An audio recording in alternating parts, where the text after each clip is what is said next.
It's time for a new edition of Phillies Talk. It's Phillies Talk Podcast with Rich Baxter and Matt Veasey. Hello, everyone, and welcome to this edition of Phillies Talk. It's the Phillies Talk Podcast for May 7th already, 2021. I'm Rich Baxter, and I'm joined with Mr. Matt Veasey. How are you, Matt? Hey, Rich. Good evening. How are you? Good evening. Getting ready to watch the Fightin' Phils, of course. And, we're into May now. So we've crossed an important line in baseball, so to speak. But I still don't know what kind of team we have on our hands here. That's fair. They're in first place. They're a couple of games over 500. They've been up and down. They're in first place because first of all, the other teams in the division have been off to a kind of hot and cold start as well, which has been fortunate. They're 2 games over 500. That's mostly built by the fact that they won their first 4 games, and now they've won their last 4 games. So they're kind of in they won the first 4. They lost their last 4. Apologize. They won their last 4. In between, they were playing just under 500 ball, and it was getting very frustrating there. They hadn't won 2 in a row for a month, since that opening 4-0 stretch. So I think what has emerged, Rich, is that the Phillies have shown that when they have their top 3 starters going, when they have Aaron Nola, Zach Wheeler, Zach Eflin going, they can play with anybody. But when they have their 4th and 5th starters going, it's really been kind of a crapshoot. And, Vince Velasquez pitched a nice game his last time out, but, we've seen him for 5 years. So we know, he could just as easily implode his next time out. So Matt Moore has had some injury problems, but he's also been very inconsistent when he has had a chance to pitch. Chase Anderson, same. He's had his moments, but he's also not at his moments. He's been kind of like up and down too. So I don't necessarily know that they really have a solid, answer to that 4 or 5 spot in the rotation right now. And we're probably going to see Chase Anderson and Vince Velasquez until something, an injury or a real true implosion happens with one of those 2 guys. And maybe they decide Matt Moore's ready again, or the minor league season began this week. So that means Spencer Howard is getting his starts. They're building him up again as a starter. So I think they would prefer to see him, make a dozen or so starts down there at AAA before they call him back up. So it's going to be interesting to see what they do moving forward with this 4 and 5 spot in the rotation. I think that's going to tell a lot about their win-loss percentage. Ultimately, you're not going to win every game that Nola, Wheeler, and Eflin start. It'd be nice if they could win 2 out of every 3 that those guys start, but that still leaves you 2 more starts that you have to at least play 500 ball in. So their offense has been very sluggish. They're something like I looked it up before we came on. I think there's something like 20th in baseball. Looking at it right now, they're actually tied for 23rd with the Marlins in OPS. Across baseball. As a team, they're only hitting 227 with a 298 on base percentage. So, offense is down all across baseball this year, but the Phillies have been particularly unproductive, if you will. Tonight in Atlanta, they're starting 9 games in 10 days road trip, and they haven't been particularly doing pretty well on the road this year. But it's nice that they're getting a boost. They get Bryce Harper back into the lineup. They get Gene Segura back into the lineup. They've both been out for a little while. So hopefully that'll help boost the offense and, they can get something going. It'd be nice to think that 2 games over 500 is a jumping off point and not a, temporary above, and then we're going to drop back below. That seemed like what happened last year. So, they really need a run, and they could use a nice start from Eflin tonight to start the series with Atlanta. But, I think it's fair what you said about we don't know what they are yet. We think that they're a strong offensive ball club that's going to compete when their top 3 starters are on the mound, and their bullpen's better than it was last year. that's what we think they are, but for a number of reasons, injuries, some down production from certain guys, that sluggishness in the 4 or 5 spot, for a number of reasons, we haven't really seen it yet. So it's early, we're a month into what is a 6-month season, and we'll see what happens. Yeah, as you said, just a month in, Phillies have been teetering back and forth on 500, around that 500 level. They dip below it. Now they're 2 games up, 17 and 15 as they go into play tonight. They look so terrible against the Mets, and that's what really it gave me a bad feeling. I felt like I was watching the Phillies from 2 years ago with Gabe Kapler and the bad news bears Phillies, so to speak. Anything that could go wrong would go wrong with that team for some reason. And then over the weekend, last weekend, it seems like that team was back. So I was, I hardly watched any of the Brewers series. I did tune in here and there just for a minute or two, but they squeaked by the Brewers on just about every game. Monday night, it was 4-3, Tuesday, 6-5, and the Brewers 5-4. They beat them on Wednesday. And of course, last night, 2-0. So it was a close series with the Brewers, but they did sweep them, a 4-game sweep. Who would figure the Phillies would be sweeping 4 games in a row? Yeah, especially, Milwaukee came in, they were playing really well this year. So far, they've had a good first month of the season. So it was a huge series for the Phillies to sweep them. And as you said, close games, but you have to win close games. I think I saw, I can't remember which one of the local writers had put it out going into yesterday, meaning Thursday's game, which I actually attended. Thursday afternoon's game was a 2-0 game. But prior to that, they had been involved in 7 straight 1-run games.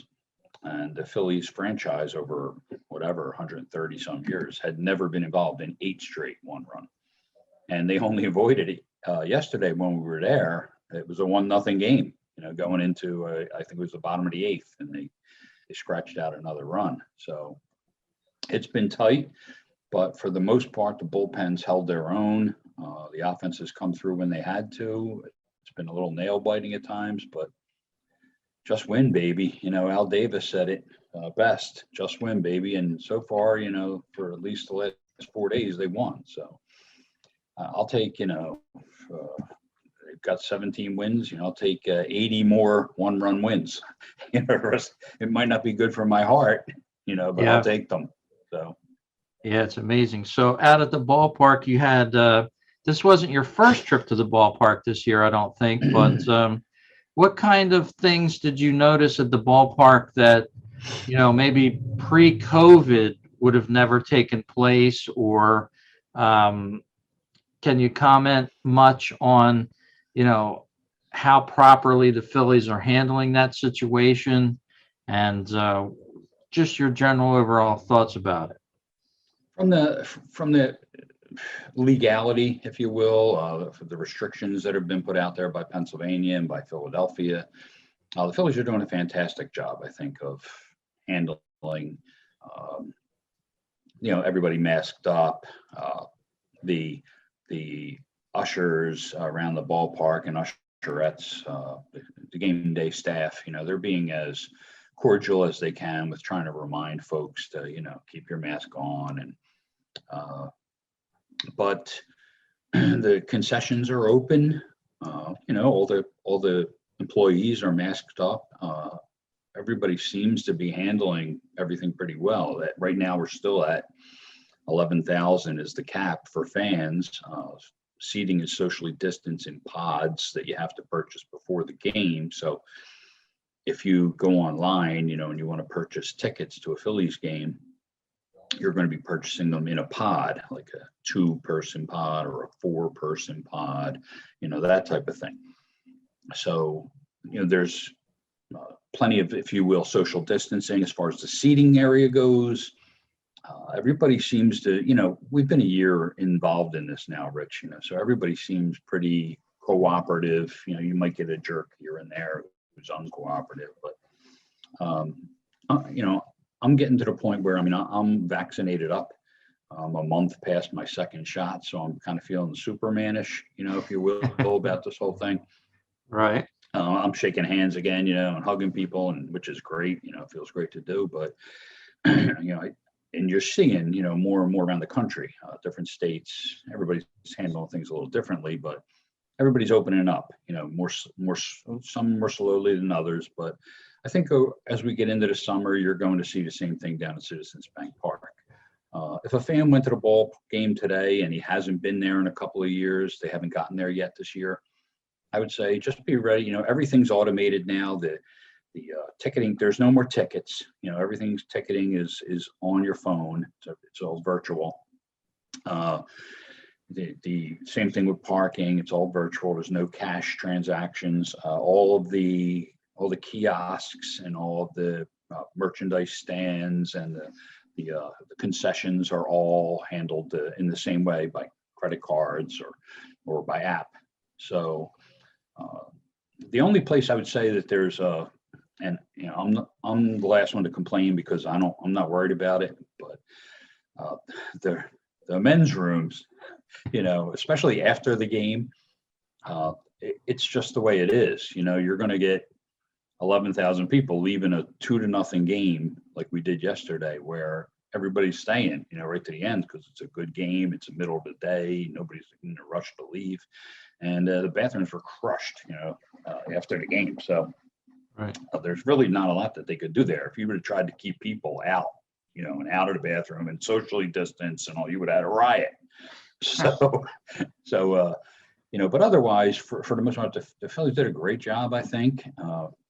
Still plenty of places to eat there. Food's still good. As I said, it's tougher to get a ticket because there's only 11,000 per game, but I think you should get all that stuff loosen up as we move along.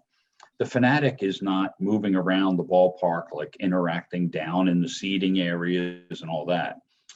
They have him out in center field. He's got like this, they're giving him a dance floor, basically. Uh-huh. And there's like a couple of innings during the course of the game where he gets a fan up or a couple of fans up with him, dances, with them, and it gets on the board and all that. Uh-huh. And he still does this thing on top of the dugouts, so he's getting around, ballpark, but he's not going down in the seating area and interacting with the fans as he normally would. Others, it's just, it's a beautiful ballpark, and yesterday was a nice day. So, I had a great time, much better than I went 2 weeks earlier, and they were kind of out of the game competitive wise early. And it was like a long day and the weather wasn't that great. So I kind of had a better, experience yesterday, mostly because the team, did better and it was just a nicer day. Well, it certainly seems like you had a great time at Citizens Bank Park. I don't know if I'll get out there this year, but sounds like you guys had a great time out there. Yeah. It was myself and my brother. We went to the ball game. In fact, I think the last game I went to before this season was with him back in September of 2019. So yeah, it was good to get out there, good to spend some time with my brother, and great day at the ballpark. One thing I think before we get off of Rich, we kind of mentioned it when we were on the side, is fans who haven't been there might be surprised. There are no more Harry Decay's. The restaurant is still there, but they've renamed it. I don't know what happened. I guess they got a corporate sponsor or something, and they knocked Harry Decay out of the box. His statue is still out there in the same place in that foyer out in left field, and Bull's Barbecue is over that way now, but and that's where we went. Oh, seems like there's some direct competition there now for the former Harry Decay's. I forget what the new name is. I would tell you, but I just can't remember it right now. Yeah, with the MLB the way it's going, I wouldn't be surprised if they turn it into like a casino or a betting salon or something. Like. Well, we have a casino now down there. There's Philly Live is now open. That hotel casino that you saw under construction out there beyond the right center field fence, if you will. Uh-huh. That's kind of towers up about 7 or 8 stories out in the outfield. You can see it pretty easily. And I guess those are hotel rooms that look down on the ballpark. So especially for a night game, maybe you get a pretty good view if you get those, ballpark facing, rooms up there. But I'll have to check that out maybe sometime. Yeah, for anybody from out of town that may have remembered, that's the old Holiday Inn, correct? for decades. Yeah. Yeah. So they tore that down and they built a whole new facility, and it's now a casino hotel. I think it's called actually Philly Live is the name, but you see the big word live on top of the casino hotel. So Very cool. How things change. I always wanted to stay in that Holiday Inn and take in a weekend of games, like, immerse myself into baseball, so to speak, but never got around to it. So maybe now I'll have to stay in the Philly Live Hotel Casino there, right on site at Citizens Bank Park there. yeah, you can maybe take in a game, watch another one from your room with binoculars, and hit the casino, and spend a little bit of the of your cash there. So We'll leave a little coin behind. Well, we were talking a little bit about the broadcast tonight, and of course, big night in sports in Philadelphia. The Sixers are playing, the Flyers are playing, the Phillies are playing. So Philly has two main channels for their sports, both through NBC, I believe. And you told me you were looking for a certain channel on what was it, Cozy TV? yeah, the Phillies, because the Flyers and the Sixers, I guess they're, the relationship. I really don't know why the contractual relationship maybe with NBC Sports Philadelphia. Be no reason for the Flyers to be bumping a first place Phillies team out when the Flyers are down to their last two or three games and they've already been eliminated from the playoffs. But the Flyers and the Sixers apparently tonight have NBC Sports and NBC Sports Plus locked up. And for whatever reason, this isn't there's a certain number of games, and I believe there are Friday night games that are broadcast by PHL 17. Even Channel 6, I think, has got a couple of games. So, or one of the others, 3 or 10. So that's not the case here, though. What has happened is tonight's game is going to be broadcast on Cozy TV. It's called COZI. I looked it up for fans for the main services, Comcast Xfinity, it's channel 248, and Verizon Fios, it's channel 460. And there's the other one is Dish Network, channel 253. So that's where fans could find it. But I've seen this before. They've had a couple of games, and you may see it again this year. The Cozy TV is where to find them. They're getting ready to start, in fact, right now down there in Atlanta. Wow, very cool. Who would have think the Phillies would ever be on Cozy TV? And I didn't really even know that was a Comcast owned right in Philadelphia, of course. Yeah, NBC Sports. I think that it's an NBC deal. I think Cozy TV is owned by NBC. So I guess because they're an affiliate, and the first two, as you said, choices are occupied. We went to their third choice, I guess, which would be Cozy TV for NBC. Yeah, and usually you would see the Munsters, I'm told, at this time. Right. So yeah. fans tuning in to see Herman Munster may be disappointed tonight. Yeah, like all the golden oldies in the 60s and the 70s. Gunsmoke, I think, plays on there.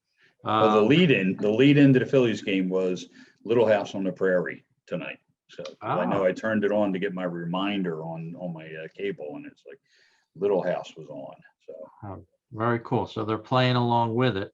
That'll lead us right into our next segue of the Phillies broadcast this year. And the other night I saw them on PHL 17. Is that still what they call it? It was on channel 17.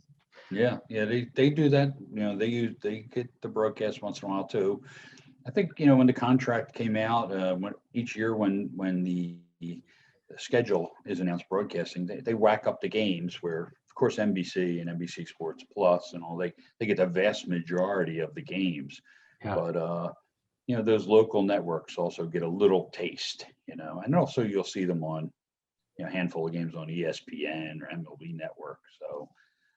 Not surprising to catch them on PHL here and there. Like I said, usually I've seen those on a Friday night. They get seems like they get a handful of Friday night broadcasts each year, PHL 17.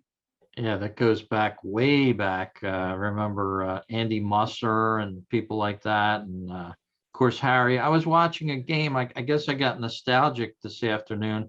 I was watching a game that I had purchased on Apple many years ago from '09. It was a tremendous game between the Braves and the Phillies, just ironically. And I was listening to Harry Callis talk today, and Wheels was doing the color commentary, and it was just amazing to go back to hearing that, hearing the way the games were called back then. It was such a uh, great thing to listen to again. Um, so I have it on my memories there on my Apple account. But how do you think this year's broadcast is going? I like Ruben Amaro. I think he's brought a good thing to this Phillies broadcast. He sort of brings a little more knowledge of baseball with him. I like Ruben. I've seen, if you follow social media as closely as I do with the Phillies, you'll see criticism up and down of every single thing that you could possibly criticize. I'm not on board with any criticism of Ruben. I think he's fantastic. I think he's at his best, Ruben Amaro, when they're at home and he's actually there present in the broadcast booth with the game unfolding right in front of him. Yeah. I think what happens with Ruben is what I call a baseball rat, kind of like a Larry Bowa. Ruben was born and raised in the game. His father was a player. He played with the Phillies for a number of years. Ruben was around Veterans Stadium and those Phillies ball teams, like around 1980. I believe Ruben was even a bat boy at one time or another. Ruben played with the Phillies in the early to mid 90s. So, of course, we all know him, especially younger fans will know him as, his tenure as the assistant GM and the general manager here. But, some of them may have forgotten, that he grew up in the game here in Philadelphia. His father played here. He was a bat boy here. He was a player here. So I think what Ruben brings is when the game is right there in front of him, it's unfolding. I think it clicks in, and anybody who's played the game, I think, when you're talking about the game that's right in front of you, you kind of go back, you kind of feel the game. You can feel it. You know what's going to happen. You know what the players are experiencing. You know what kind of decisions the managers are thinking about, and the players on the field are thinking about, and the players at bat are thinking. And so he brings that to the live action game. I think it gets a little. What I've noticed in their road games, and we'll see, we're going to see it over the next week and a half. Like I said, 9 games in 10 days on the road now.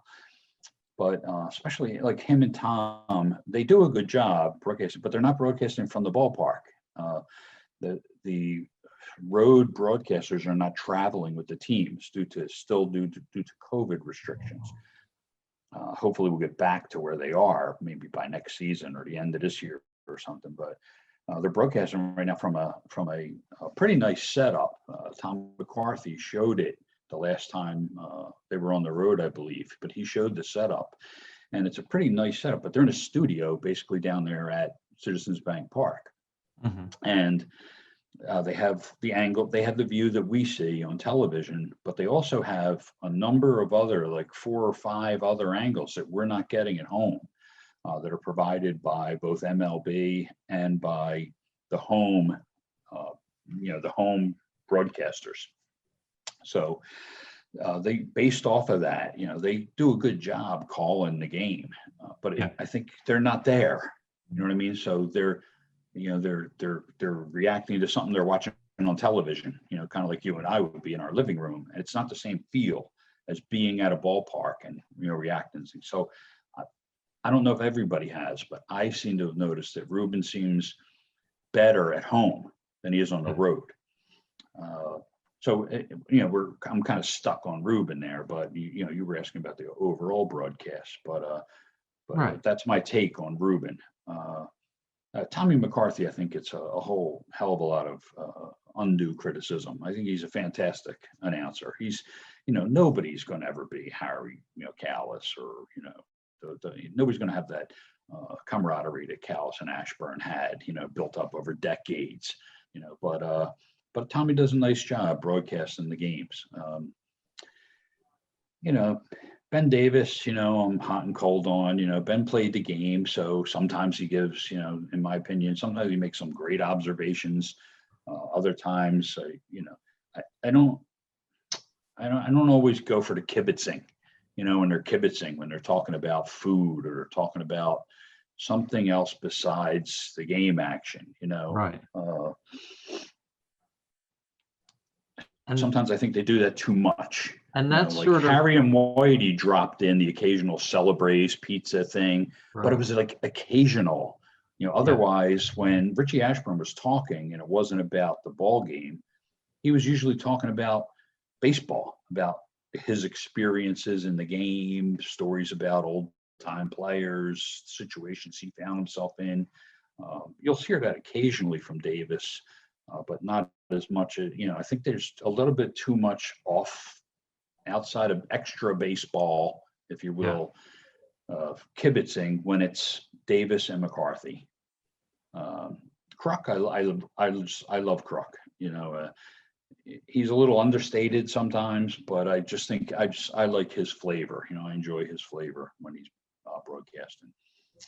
And the radio, you're not going to, other than Harry and Whitey, if I had never heard Harry and Whitey, Fransky and Anderson, Scott Fransky and Larry Anderson on the radio are absolutely fantastic. I mean, I can't imagine another pair that's better than them anywhere in baseball.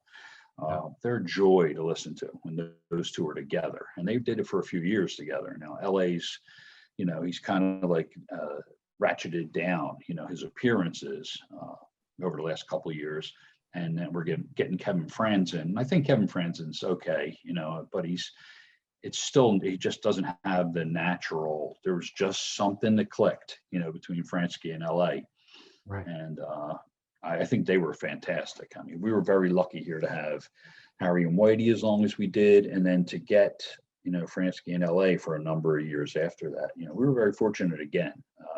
Scott Fransky's fantastic, play-by-play guy, as far as I'm concerned. So. Yeah, I agree with you. I don't like when they go out on a tangent sometimes, and I seem to think Crucker goes out on those tangents a lot, and he's very self-deprecating at times. Like I can stand a little bit of it, but not to the extent that sometimes it goes on. Now, I haven't really heard him, I got to confess, much this year. I don't even know if he's on the broadcast, to tell you the truth. But yeah, he only a few games, but he has been there. Yeah. Yeah, but and Ben Davis as well. That a lot of their stories go back. Oh well, when I played the game, or when we played the game. Like we want to know what's happening on the field with this game, and give us your insight and your your baseball knowledge on this game. Enough of the old time stories. Every now and again, throw them in, but that's why I sort of like Ruben. He doesn't really go back in time. Well, when I was GM, he could reach into a bag of tricks and pull them out every night, but he doesn't. So he details the game more. He's got a clear, distinctive voice, works well with McCarthy. McCarthy is McCarthy. I can take or leave him at times. His inflection towards the Phillies sometimes doesn't lead you to believe that he's on the Phillies side. He tries to be in the middle sometimes, and I think to some Phillies fans, I don't know. It's a weird thing that over the years, that's the take I get from him every now and again. I've actually, in all honesty, I've had the opposite impression that Tommy was a little bit more of a homer than I like. I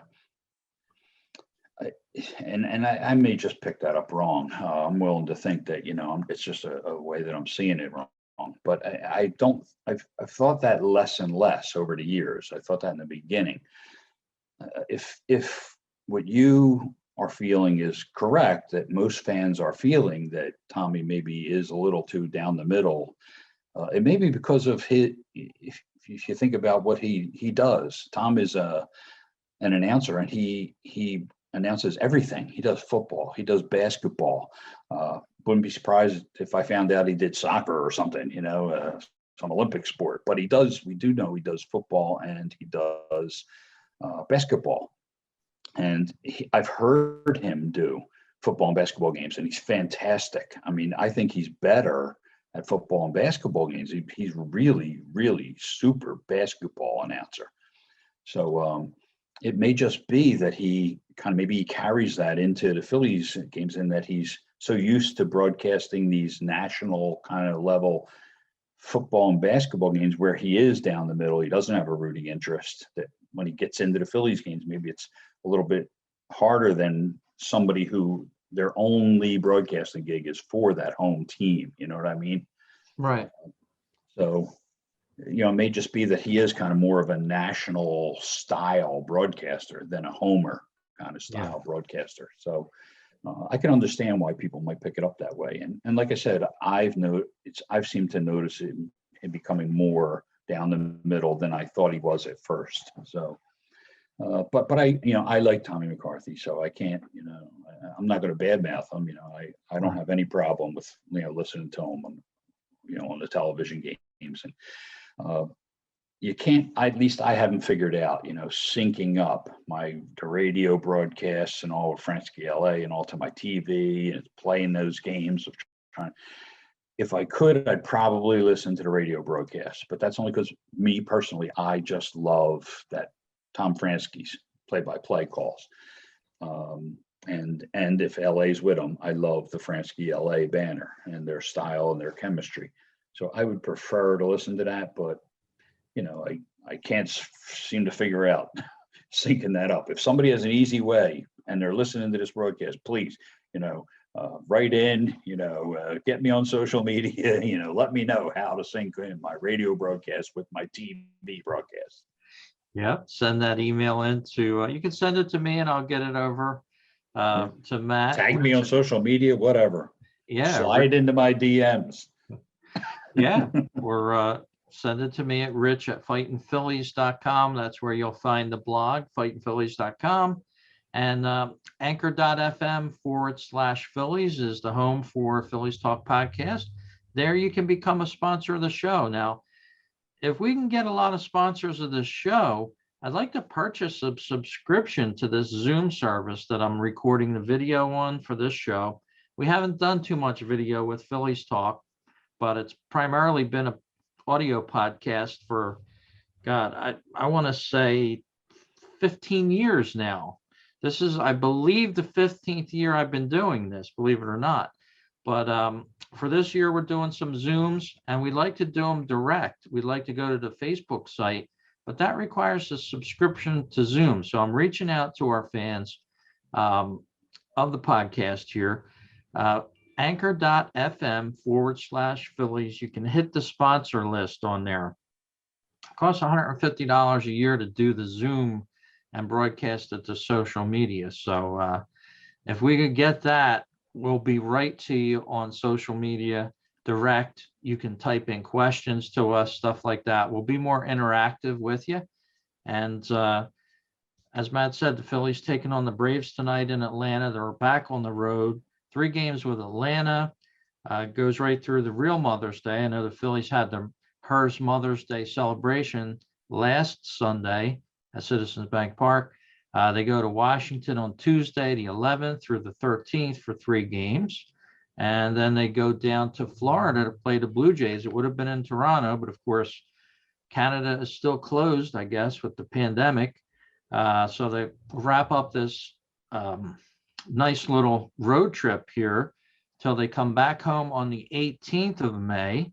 And they're in town for 6 games, it looks like. The Marlins for 3. And then the Boston Red Sox, always a big rivalry with the Phillies, Matt. And by then, I think some of this social distancing and, melding of people should be allowed. I've been hearing May 19th as a date where, a lot of these restrictions will be lifted. Well, the thing with, you got to remember, we're in the city of Philadelphia here. So Philly has been behind Pennsylvania. So when Governor Wolf comes out with, hey, we're going to loosen up restrictions on Pennsylvania, you can almost count on Philadelphia is going to be a week, 2 weeks, 3 weeks behind that. So everything that I'm hearing is that there's going to be some really major openings up across the state by June 1st. And then, which is, basically, 3.5 weeks from now. And that I would expect Philly to be a little slow behind that. But I think by the middle of June, towards the end of June, I think we can really start seeing things opening up. And it wouldn't surprise me. It's been my hope all along that when we can get down to the stretch run of baseball, when we hit September 1st and after Labor Day, if we can have Citizens Bank Park back to full capacity, it'd be nice to see some, rollicking, big capacity crowds, for a Phillies playoff push on a red October. That would be nice. And we got an update before we wrap it up here, Rich.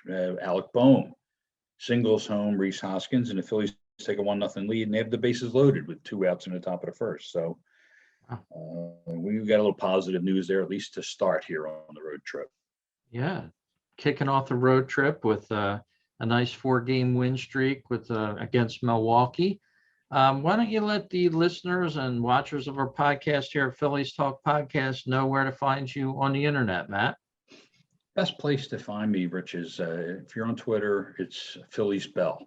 So I post under the name at Phillies Bell. It's like the bell that rings. Hey, there it is. If you're looking at my thing here, the bell that rings out in the outfield for the Phillies every time they homer or win a game. So at Phillies Bell on Twitter. I also pretty much put a number of Phillies history items on Instagram under that same name at Phillies Bell.